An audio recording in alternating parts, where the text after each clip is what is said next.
اعوذ باللہ من الشیطان الرجیم بسم اللہ الرحمن الرحیم۔ جو ہی آپ نے پتھر پر پاؤں مارا اس کے نیچے سے صاف اور عمدہ پانی پھوٹ نکلا۔ انہوں نے ایسا پانی پہلے کبھی نہیں پیا تھا، خوب سیر ہو کر پیا۔ پھر انہوں نے پوچھا، بھتیجے کیا آپ سیر ہو چکے؟ نبی کریم صلی اللہ علیہ وآلہ وسلم نے فرمایا، ہاں۔ آپ نے اسی جگہ اپنی ایڑی پر ماری، پھر ماری اور وہ جگہ دوبارہ ایسی خشک ہو گئی جیسے پہلے تھی۔ حضور نبی کریم صلی اللہ علیہ وآلہ وسلم چند سال اپنے دوسرے چچا زبیر بن عبد المطلب کے ساتھ بھی رہے تھے۔ اس زمانے میں ایک مرتبہ حضور کریم صلی اللہ علیہ وآلہ وسلم اپنے ان چچا کے ساتھ ایک قافلے میں یمن تشریف لے گئے۔ راستے میں ایک وادی سے گزر ہوا۔ اس وادی میں ایک سرکش اونٹ رہتا تھا، گزرنے والوں کا راستہ روک لیتا تھا، مگر جوں ہی اس نے نبی کریم کو دیکھا تو فوراً بیٹھ گیا اور زمین سے اپنی چھاتی رگڑنے لگا۔ آپ اپنے اونٹ سے اتر کر اس پر سوار ہو گئے۔ اب وہ اونٹ آپ کو لے کر چلا اور وادی کے پار تک لے گیا۔ اس کے بعد آپ نے اس اونٹ کو چھوڑ دیا۔ یہ قافلہ جب سفر سے واپس لوٹا تو ایک ایسی وادی سے اس کا گزر ہوا جو طوفانی پانی سے بھری ہوئی تھی، پانی موجیں مار رہا تھا۔ یہ دیکھ کر آپ نے قافلے والوں سے فرمایا، میرے پیچھے پیچھے آؤ۔ پھر آپ اطمینان سے وادی میں داخل ہو گئے، باقی لوگ بھی آپ کے پیچھے تھے۔ اللہ تبارک و تعالی نے اپنی قدرت سے پانی خشک کر دیا اور آپ پورے قافلے کو لیے پار ہو گئے۔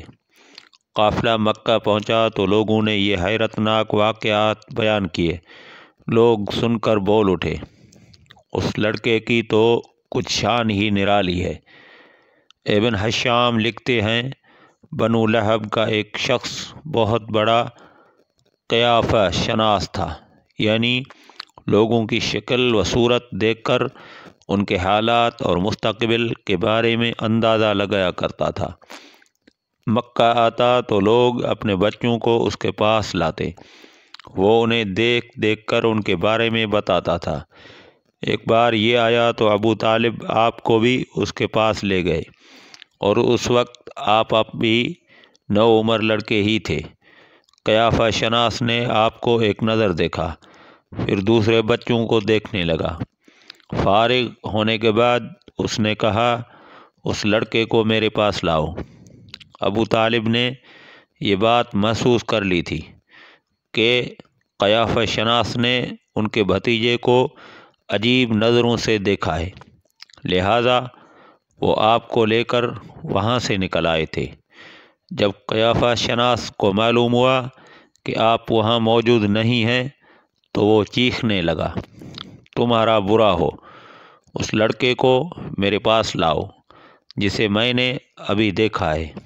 اللہ کی قسم وہ بڑی شان والا ہے۔ ابو طالب نے نکلتے اس کے یہ الفاظ سن لیے تھے۔ ابو طالب نے تجارت کے غرض سے شام جانے کا ارادہ کیا۔ نبی کریم صلی اللہ علیہ وآلہ وسلم نے بھی ساتھ جانے کا شوق ظاہر فرمایا۔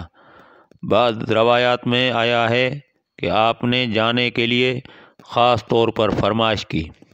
ابو طالب نے آپ کا شوق دیکھ کر کہا، اللہ کی قسم میں اسے ساتھ ضرور لے جاؤں گا، نہ یہ کبھی مجھ سے جدا ہو سکتا ہے، نہ میں اسے کبھی اپنے سے جدا کر سکتا ہوں۔ ایک روایت میں یوں آیا ہے، آپ نے ابو طالب کی اونٹنی کی لگام پکڑ لی اور فرمایا، چچا جان، آپ مجھے کس کے پاس چھوڑے جا رہے ہیں؟ میری نہ ماں ہے نہ باپ۔ اس وقت آپ کی عمر مبارک 9 سال تھی۔ آخر ابو طالب آپ کو ساتھ لے کر روانہ ہوئے، آپ کو اپنی اونٹنی پر بٹھایا، راستے میں عیسائیوں کی ایک عبادت گاہ کے پاس ٹھہرے۔ خانقاہ کے راہب نے نبی کریم صلی اللہ علیہ وآلہ وسلم کو دیکھا تو چونک اٹھا۔ اس نے ابو طالب سے پوچھا، یہ لڑکا تمہارا کون ہے؟ انہوں نے جواب دیا، یہ میرا بیٹا ہے۔ یہ سن کر راہب نے کہا، یہ تمہارا بیٹا نہیں ہو سکتا۔ یہ سن کر ابو طالب بہت حیران ہوئے، بولے، کیا مطلب؟ یہ کیوں میرا بیٹا نہیں ہو سکتا بھلا؟ اس نے کہا، یہ ممکن ہی نہیں کہ اس لڑکے کا باپ زندہ ہو، یہ نبی ہیں۔ مطلب یہ تھا کہ ان میں جو نشانیاں ہیں وہ دنیا کے آخری نبی کی ہیں، اور ان کی ایک علامت یہ ہے کہ وہ یتیم ہوں گے، ان کے باپ کا انتقال اسی زمانے میں ہو جائے گا جبکہ وہ ابھی پیدا ہونے والے ہوں گے۔ اس لڑکے میں آنے والے نبی کی تمام علامات موجود ہیں۔ ان کی ایک نشانی یہ ہے کہ بچپن میں ان کی والدہ کا بھی انتقال ہو جائے گا۔ اب ابو طالب نے اس راہب سے پوچھا، نبی کیا ہوتا ہے؟ راہب نے کہا، نبی وہ ہوتا ہے جس کے پاس آسمان سے خبریں آتی ہیں اور پھر وہ زمین والوں کو ان کی اطلاع دیتا ہے۔ تم یہودیوں سے اس لڑکے کی حفاظت کرنا۔ اس کے بعد ابو طالب وہاں سے آگے روانہ ہوئے۔ راستے میں ایک اور راہب کے پاس ٹھہرے۔ یہ بھی ایک خانقاہ کا عابد تھا۔ اس کی نظر بھی نبی کریم صلی اللہ علیہ وآلہ وسلم پر پڑی تو یہی پوچھا، یہ لڑکا تمہارا کیا لگتا ہے؟ ابو طالب نے اس سے بھی یہی کہا، یہ میرا بیٹا ہے۔ راہب یہ سن کر بولا، یہ تمہارا بیٹا نہیں ہو سکتا، اس کا باپ زندہ ہو ہی نہیں سکتا۔ ابو طالب نے پوچھا، وہ کیوں؟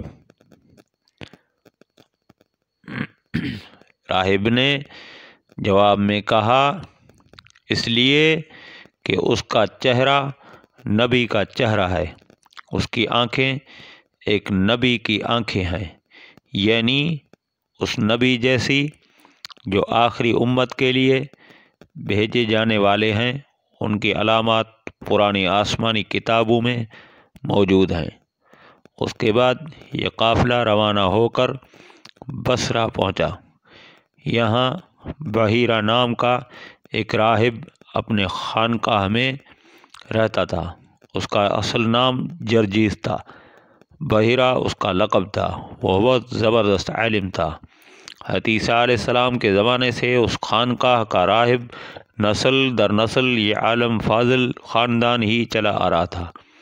اس طرح اس زمانے میں ان کا سب سے بڑا عالم بحیرہ ہی تھا۔ قریش کے لوگ اکثر بحیرہ کے پاس سے گزرا کرتے تھے، مگر اس نے کبھی ان سے کوئی بات نہیں کی تھی، مگر اس بار اس نے قافلے میں آپ کو دیکھ لیا تو پورے قافلے کے لیے کھانا تیار کروایا۔ بحیرہ نے یہ منظر بھی دیکھا کہ نبی کریم صلی اللہ علیہ وآلہ وسلم پر ایک بدل سایہ کیے ہوئے تھی۔ جب یہ قافلہ ایک درخت کے نیچے آ کر ٹھہرا تو اس نے بدلے کی طرف دیکھا۔ وہ اب اس درخت پر سایہ ڈال رہی تھی اور اس درخت کی شاخیں اس طرح جھک گئیں، اس طرف جھک گئی تھیں جدھر نبی کریم صلی اللہ علیہ وآلہ وسلم موجود تھے۔ اس نے دیکھا بہت سی شاخوں نے آپ کے اوپر جم گٹا سا کر لیا تھا۔ اصل میں ہوا یہ تھا، جب نبی کریم صلی اللہ علیہ وآلہ وسلم اس درخت کے پاس پہنچے تو قافلے کے لوگ پہلے ہی سایہ دار جگہ پر قبضہ کر چکے تھے۔